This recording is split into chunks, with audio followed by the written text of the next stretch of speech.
চট্টগ্রাম নগরীর চান্দগাঁও থানা এলাকায় বৈষম্যবিরোধী ছাত্র আন্দোলনে গুলিবর্ষণ ও ১২টি মামলার আসামি তৌহিদুল ইসলামকে সাতক্ষীরা থেকে গ্রেপ্তার করেছে পুলিশ।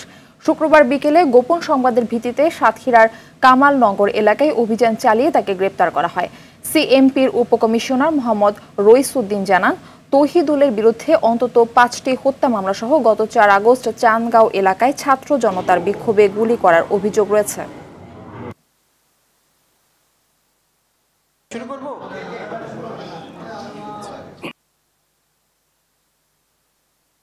তাকে জিজ্ঞাসাবাদে সে জানায় তার এই যে অস্ত্রটি আমরা ফেসবুক সহ বিভিন্ন সামাজিক যোগাযোগ মাধ্যমে দেখেছি, এটি পাকিস্তানি তৈরি একটি অস্ত্র, শুটার গান। এটি দিয়ে সে গত ৪ আগস্ট ছাত্র জনতার আন্দোলন চলাকালে সে একাই ২৮ রাউন্ড গুলি ফায়ার করেছে বলে সে আমাদের পুলিশের কাছে স্বীকার করেছে।